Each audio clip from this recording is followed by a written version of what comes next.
ada manusia yang terlahir sempurna. Jangan kau sesali segala yang telah. Tadi itu pesan-pesan yang disampaikan Bapak Sugianto kepada seluruh calon peserta didik tahun 2021-2022. Maaf, 2022-2023. Oh, ini ajaran 2022. Yang berat seakan hidup ini tak ada artinya lagi. Syukuri apa yang ada. Hidup adalah anugerah. Tetap jalani hidup ini, melakukan yang terbaik. Simak video podcast bareng Bapak Sugianto hingga akhir ya.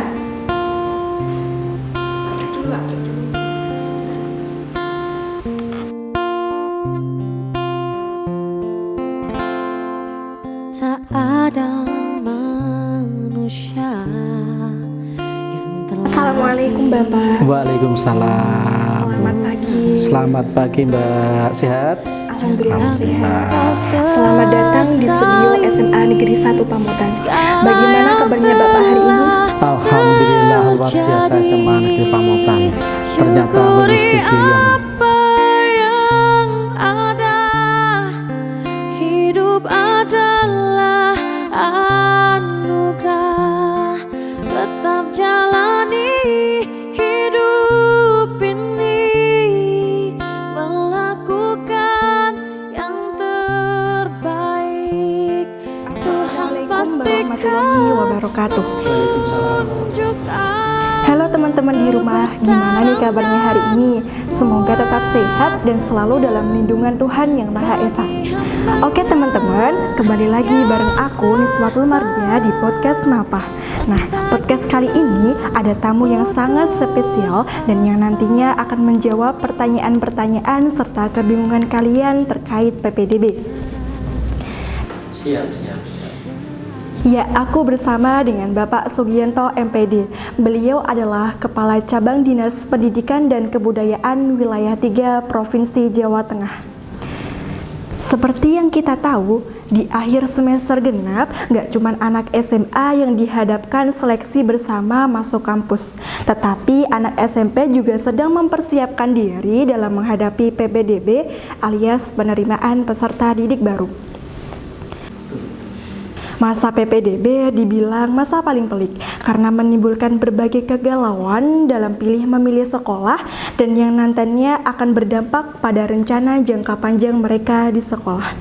Alasannya apalagi kalau bukan dilema memilih sekolah unggulan.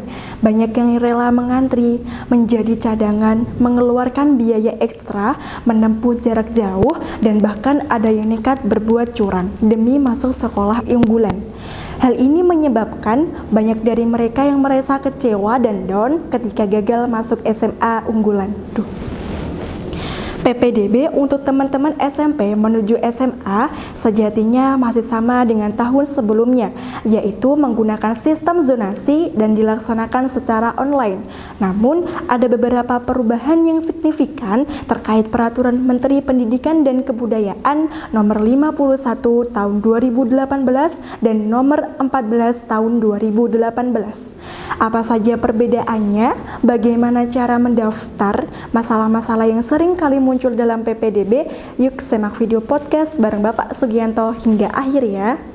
Assalamualaikum Bapak. Waalaikumsalam. Selamat pagi. Selamat pagi Mbak, sehat? Alhamdulillah sehat. Selamat datang di studio SMA Negeri 1 Pamutan. Bagaimana kabarnya Bapak hari ini? Alhamdulillah luar biasa SMA Negeri Pamutan. Ternyata memilih studio yang tidak kalah dibandingkan sekolah yang ada di kota-kota. Selamat. Oh iya Bapak, sebelum kita melakukan podcast dan supaya teman-teman di rumah juga tahu, monggo untuk Bapak memperkenalkan diri terlebih dahulu. Halo, apa kabar anak-anak? Selamat pagi. Salam sukses untuk kita semuanya. Saya nama Sugianto yang saat ini sebagai Kepala Cabang Dinas Pendidikan Wilayah 3 yang berkantor di Pati. Sukses untuk anak-anak semuanya. Oke Bapak, podcast kali ini kita akan membahas seputar PPDB SMA. Maka dari itu saya memohon izin kepada Bapak untuk menanyai beberapa hal terkait PPDB Jateng khususnya wilayah 3. Siap.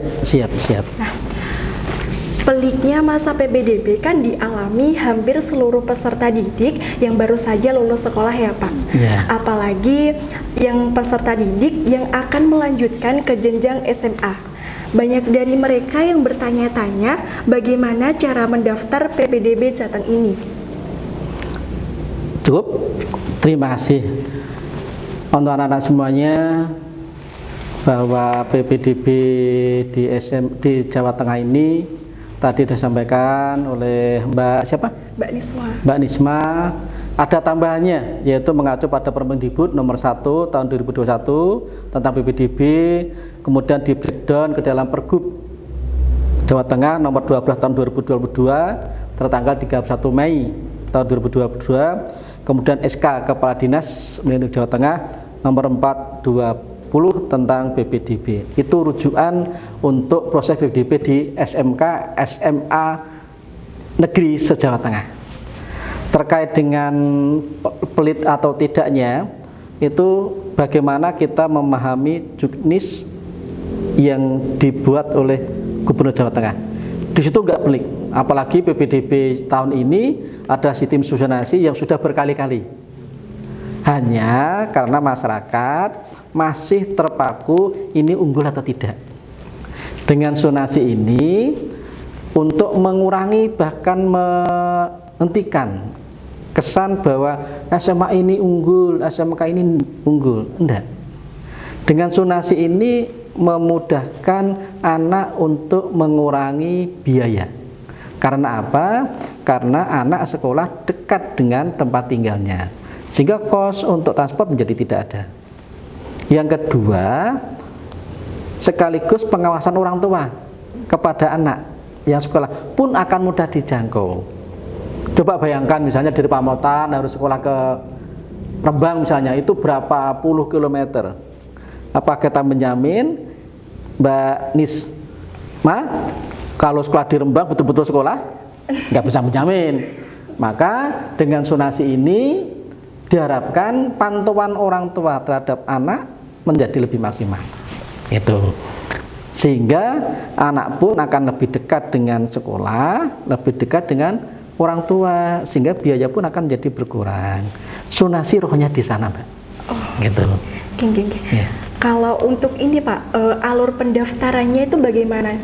Alur pendaftarannya setiap sekolah sudah menyampaikan kepada masyarakat, sudah sosialisasi ke SMP, SMA Sulang sudah ya, SMA Pamotan sudah ya, sudah menyampaikan ke sekolah-sekolah. Di situ sudah disampaikan tahapan kapan permintaan akun, yang insya Allah nanti terakhir tanggal 28 itu ya, 28 nanti 29 baru pendaftaran sampai tanggal 1. Nah ini proses itu harus dilalui oleh semua calon siswa yang ingin mendaftar di SMK negeri maupun di SMA negeri. Nggak bisa langsung daftar tanpa minta akun dulu. Nah ini yang kadang-kadang belum dipahami, bahkan ada orang tua yang tidak bisa menerima.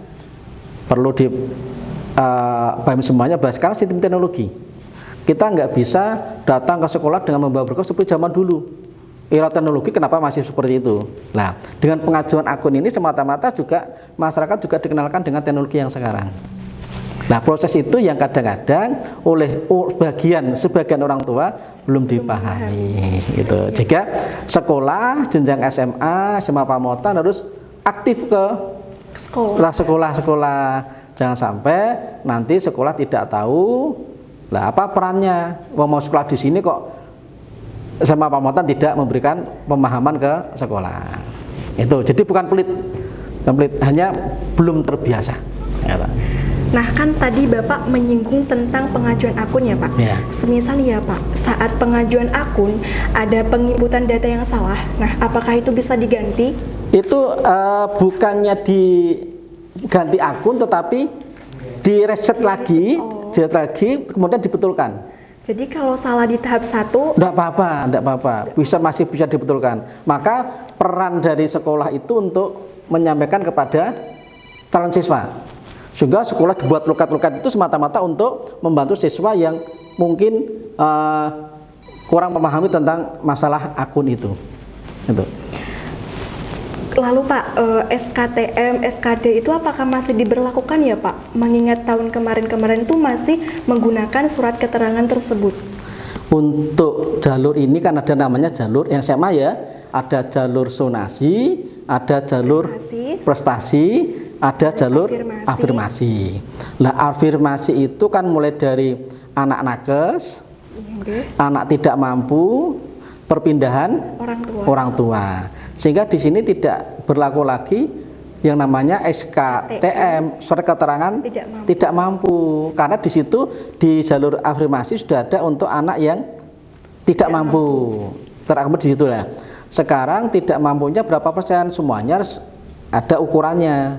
Maka di jalur afirmasi yang nilainya sekitar 20% itu mengakomodir dari beberapa jalur, mulai dari tadi nakes, anak yatim yang meninggal karena orang tuanya meninggal karena COVID, anak tidak mampu, anak pondok pesantren itu.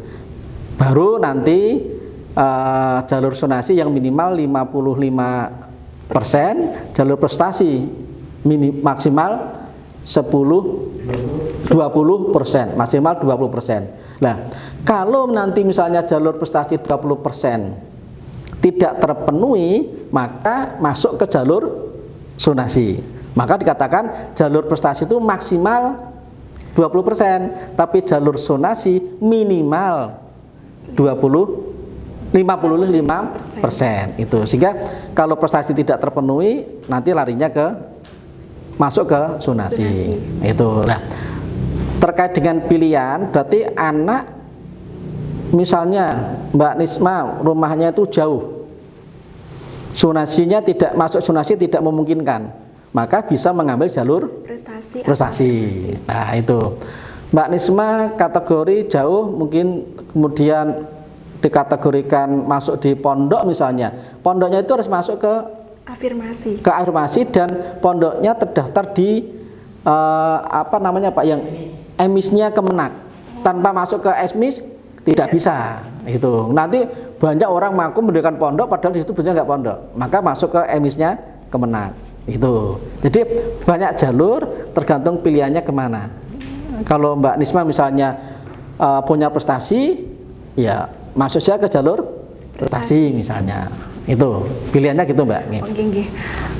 Untuk sistem zonasi ini kan mau tidak mau kita harus menggunakan titik koordinat ya Pak, supaya mengetahui jarak rumah kita dari sekolah. Nah, ketika titik koordinat rumah kita tidak ditemukan dan digantikan dengan lokasi terdekat, apakah nantinya berpengaruh Pak? Tidak bisa, tetap harus pakai titik koordinat, pasti akan ditemukan. Banyak kasus kemarin itu ternyata titik koordinatnya sampai Kalimantan misalnya, itu ternyata ada, tapi setelah dibetulkan akhirnya ketemu Mbak, pasti ada, pasti bisa. Nah, jangan sampai itu nanti yang menjadi alasan pembenar. Alasan pembenar oleh calon terdidik, mereka menggunakan ukuran pakai manual. Ini sudah mulai ada alasan seperti itu.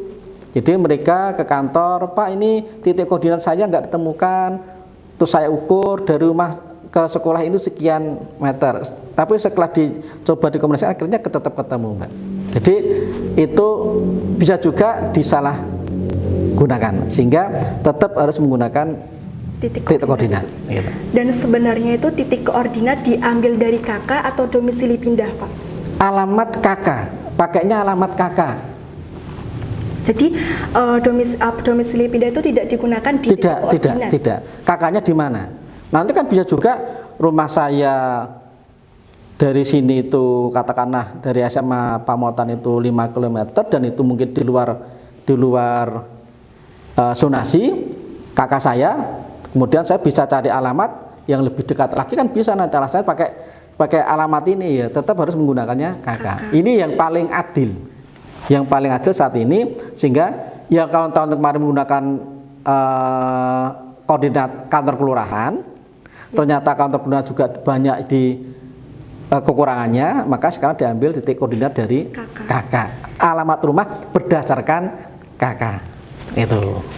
Nah, lalu itu jarak aman untuk jalur zonasi itu berapa, Pak? Maksudnya jarak aman gimana? Oh, jarak kan ada ketentuan jaraknya, Pak. Kayak jarak 6 berapa kilo gitu loh, Pak, ketentuannya. Nah, itu enggak ada, Pak ya. Enggak ada. Jadi katakanlah daya SMA Pamuatan dia tampungnya ada 300 ya, katakanlah. 300 itu zonasinya kalau 55% katakanlah sekitar 160 misalnya. Itu kan nanti dari 160 siswa itu diambilkan jarak yang bisa masuk yang paling dekat dengan sekolahan itu. Bisa juga saat kemarin itu terjauh misalnya 10 km, bisa juga nanti di tahun ini lebih dekat lagi. Itu, lebih dekat lagi atau mungkin lebih jauh lagi. Itu karena apa? Berdasarkan jatah di 160 tadi, kalau 50% katakan ya, 155% ada 160 siswa dan yang ikut ke zonasi itu ada berapa dan diambilkan yang paling dekat dari sekolah. Jadi nggak ada ukuran harus sekian, nggak itu. Ada ya, Pak? Nggak. Nah gini Pak, banyak calon peserta didik itu yang kakaknya belum berusia 1 tahun. Nah, apakah di PPDB Jateng itu kakak harus minimal 1 tahun, Pak? Kakak harus minimal 1 tahun. Yang jadi permasalahan adalah kakak yang ada pecahan. Katakanlah misalnya Mbak Nisma, adiknya lulus SD, sehingga kakak harus dibetulkan. Nah, ternyata pembetulan itu kurang dari 1 tahun. Dukcapil Kabupaten Kota sudah membuka layanan. Nanti sekolah tetap menginput, kemudian dicek di Dukcapil, nanti akan ketahuan riwayat dari kakak ini. Apakah kakaknya Mbak Nisma itu sudah lebih atau karena tanggal itu tanggal dikeluarkannya kakak. Tapi perjalanan kakak, apakah ini pindah betul atau karena ada perpecahan kakak? Itu. Jadi nanti Dukcapil sudah membuat aplikasi itu dan itu akan diketahui. Yang kondisi 1 tahun ada surat keterangannya bahwa saya bertempat tinggal ini dan sebagainya itu nanti akan tetap diproses di panitia PPDB.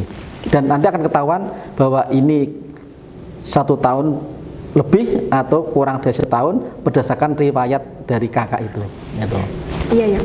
Kemudian ya Pak, banyak calon peserta didik yang tempat rumahnya itu jauh dari SMA sehingga calon peserta didik tidak bisa mengambil jalur zonasi. Padahal itu banyak banget calon peserta didik itu yang bermimpi ingin sekolah di negeri. Nah, solusi yang Bapak berikan kepada permasalahan ini gimana Pak? Sekolah kan tidak harus negeri toh Mbak. Di Pamuatan itu kan juga banyak sekolahan. Dan sekolah negeri kan juga ada batasan daya tampungnya. Pamuatan ada berapa rombel, Pak? 8. Ada 8 rombel, 8 kali 36. 288. Kalau nanti itu pesertanya lebih dari itu otomatis ya nanti tidak diterima karena jatahnya hanya 288. Nah, itu jatah untuk SMA Negeri Pamuatan. Kalau karena zonasi, karena tempat dan sebagainya akhirnya diterima, ya pilihannya ada di sekolah swasta dan kualitasnya pun tidak jauh berbeda.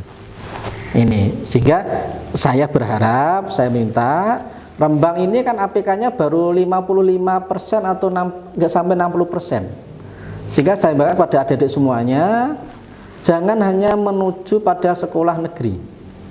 Sekolah swasta pun berkualitas. Kalau tidak bisa di SMA, SMK pun juga banyak. SMK di Rembang luar biasa, yang hebat-hebat. Ada SMK unggulan PK itu, ada yang sudah menurunkan tamatannya sampai kerjasama dengan perusahaan itu sudah banyak. Sehingga kami berharap pada anak-anak, adik-adik semuanya dan orang tua yang saat ini anaknya lulus SMP, jatah SMA, daya tampung SMA itu se-Jawa Tengah hanya sekitar 41%. 41 sekian persen dari jumlah siswa SMA, SMP, MTS yang lulus hampir sekitar 500.000 siswa. Sehingga tidak ada pilihan lain kalau tidak terima di sekolah negeri, saya anjurkan untuk tetap sekolah, dan sekolah bisa di sekolah SMA swasta, SMK swasta, dan juga di MA pun. Yang penting adik-adik tetap harus sekolah. Apalagi di Rembang ada istilahnya gaspol Pak ya. Ada gaspol mewajibkan anak gaspol 12. Ini kan luar biasa. Bupati Rembang ternyata ingin betul anak-anak yang ada di Kabupaten Rembang bisa menyelesaikan pendidikannya 12 tahun sampai jenjang SLTA. Ada SMA negeri, SMA swasta, ada SMK negeri, ada SMK swasta, ada madrasah aliyah negeri, ada madrasah aliyah swasta. Pilihannya ada di sana. Kalau ingin mendalami agama, banyak pondok pesantren yang di situ ada sekolahnya. Sehingga saya sarankan pada adik-adik semuanya dan orang tua, ayo kita dukung pemerintah Kabupaten Rembang dengan gaspol 12 tahun supaya anak-anak semuanya bisa mengenyam pendidikan yang lebih baik. Oke baik Pak, kita lanjut ke jalur prestasi. Nah kan Pak, di jalur prestasi banyak piagam kejuaraan yang digunakan itu belum sesuai dengan ketentuan di dalam Juknis. Nah, misalnya ya Pak, usia piagamnya itu belum 6 bulan dan lebih dari 3 tahun. Nah, bagaimana solusi yang Bapak berikan terhadap permasalahan ini? Aturi Juknis yang ada. Saya perintahkan kepada semua panitia jabatan pendidikan, pegang aturan Juknis, pegang pergubnya. Kalau memang kurang dari 6 bulan tidak boleh, jangan dimasukkan. Kalau memang tidak boleh aturannya, berarti jangan abu-abu. Ini termasuk sertifikat piagam itu harus ditandatangani oleh Kepala Dinas Pendidikan Kabupaten Kota. Jangan sampai mana yang berjenjang, mana yang tidak. Sehingga pengesahan itu harus dapat pengesahan dari Dinas Kabupaten Kota. Kepada semua panitia pegang aturan itu. Bagaimana yang sebelum 6 bulan, bagaimana yang telah 3 tahun. Ini bukan masalah boleh tidak bolehnya, bukan masalah mengakomodir Juknisnya bunyinya apa. Itu saja yang dimakan. Baik Pak. Kemudian ada permasalahan lain yang datang dari calon peserta didik maupun orang tua peserta didik terhadap kesalahan pemahaman diksi Juknis PPDB. Banyak dari mereka itu belum mengetahui atau belum paham terkait dengan PPDB ini Pak. Nah, bagaimana solusi yang dapat dilaksanakan oleh sekolah? Kepada kawan-kawan dari jenjang SMA negeri, SMK negeri, semua guru karyawan, kepala sekolah, dan semua kakak-kakak kelasnya, yang sekarang ini kelas 11, kelas 10 naik kelas 11, kelas 10 naik kelas 12, tolong terjun ke lapangan bersama-sama memahamkan kepada masyarakat, kepada orang tua, kepada calon peserta didik bagaimana proses PPDB tahun ini. Penjelasan secara masif kepada semua calon siswa itu adalah tugas kita semuanya. Maka kepada semua keluarga besar SMA Negeri Pamotan, termasuk siswanya yang saat ini masih kelas 11, kelas 12, pahami Juknisnya, dampingi semua siswa, calon siswa yang akan mendaftar di SMA Pamotan. Bantu mereka untuk bisa mendaftar. Jangan sampai enggan, jangan sampai wegah, karena itu tugas kita semua untuk membantu mereka, sehingga tidak ada yang sulit, tidak ada yang tidak bisa. Kita semuanya terjun. Pak Gub minta semua elemen turun untuk membantu masyarakat. Gitu. Untuk pertanyaan terakhir Pak, sebelum pesan-pesan untuk teman-teman yang menonton, ini masalah yang agak krusial Pak. Dalam pengajuan akun kan membutuhkan waktu yang lama, apalagi di daerah kabupaten kota yang terpencil dan terpelosok. Nah, apakah di tahun-tahun yang akan mendatang ada pembagian waktu untuk masing-masing jalur supaya tidak membutuhkan waktu yang lama dan lebih efektif, Pak? Sebetulnya waktu pengajuan akun ini kan lumayan lama, Mbak, dibandingkan PPDB tahun kemarin 2020, 2021. 21-22 itu kan hanya kurang dari 1 minggu. Sekarang ini kan lebih. Ini melihat kondisi di tahun kemarin, ternyata waktu yang sesingkat itu masih banyak yang belum terlayani. Maka di tahun pelajaran 2022-23 ada penambahan. Mulai kemarin tanggal berapa itu sampai nanti tanggal 20. Jadi waktunya lama. Nah, kalau memang nanti dirasa dari tahun ini masih ada waktunya terlalu pendek, ya nanti kita coba bersama-sama, kita ada penambahan pengajuan akun. Tapi proses seperti itu tetap harus kita lakukan. Jadi bukan berarti ini pendek kemudian dirasa pendek kemudian tidak dihentikan, nanti dievaluasi kemudian diperpanjang sampai pada kemarin teman-teman di Pamotan hari Sabtu tetap melayani Pak ya. Nah, ini kan menunjukkan bahwa kita ternyata betul-betul ingin memberikan yang terbaik. Sampai hari Sabtu sekolah tutup pun teman-teman dari SMA Pamot melayani ini, sehingga tidak ada waktu pendek manakala calon siswa dan orang tua siswa bersama-sama membawa berkas dan sebagainya untuk pendaftaran itu dan akan terlayani. Kita malah bisa teman-teman SMA, SMK negeri yang kemarin mestinya hari Sabtu bisa jalan-jalan bersama keluarga, kemudian saya perintahkan kemarin sekitar jam 4, jam 5 sore, besok Sabtu harus buka. Ini semua panitia harus melayani siswa yang daftar. Alhamdulillah Pamotan jalan. Itu yang datang juga banyak Mbak. Ini apresiasi. Jadi untuk teman-teman ternyata mereka juga betul-betul ingin yang terbaik untuk SMA Pamotan. Oke, baik Pak. Saya kira Bapak mau memberikan pesan-pesan kepada calon peserta didik yang akan melanjutkan ke jenjang SMA, Pak. Untuk adik-adik semuanya yang ada khususnya di Pamotan, di sekitarnya dan Kabupaten Rembang, saya pesankan kepada adik-adik semuanya dan orang tua yang saat ini di sasarannya di SMA Negeri Pamotan dan sudah mendaftar, tolong untuk betul-betul dipahami berkasnya apakah sudah lengkap atau belum, kemudian dipantau setiap saat. Manakala zonasinya terlalu jauh, ambil jalur yang lain, prestasi misalnya. Kalaupun nanti terpaksa tidak bisa terima, ya saya berharap kepada adik-adik dan orang tua siswa pilihannya adalah ke sekolah swasta. Tidak ada pilihan, ya di swasta. Kalau mungkin ingin jauh lagi, di sana di Saleh ada SMA Negeri Saleh, ada SMK Negeri Saleh, kemudian ada yang ke utara ada SMA Negeri Kragan, ada SMA Negeri Lasem. Masih ada pilihan. Tapi apapun, kalau memang tidak diterima di sekolah negeri bukan berarti semuanya tamat.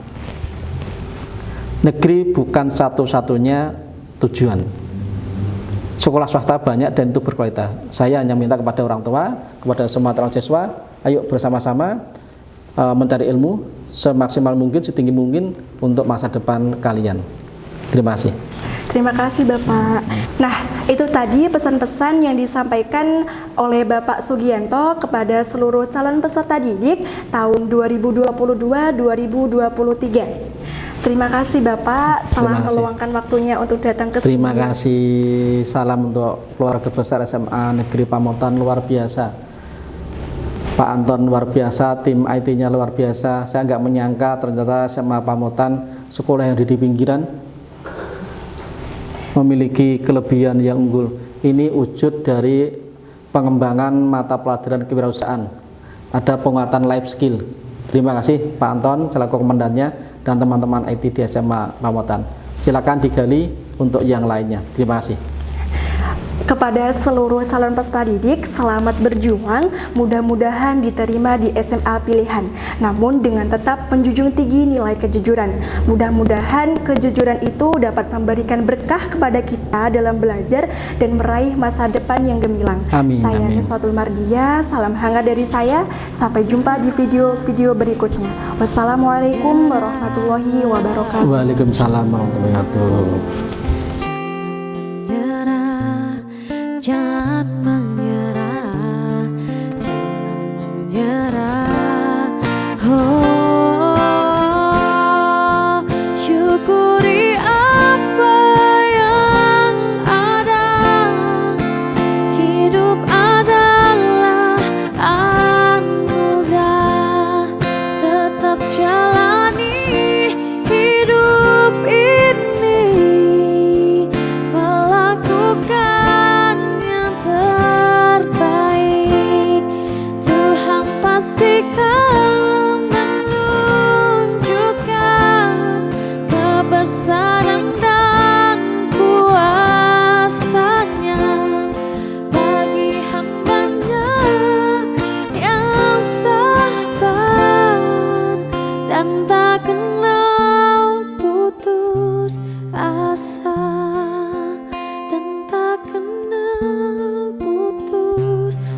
rasa dan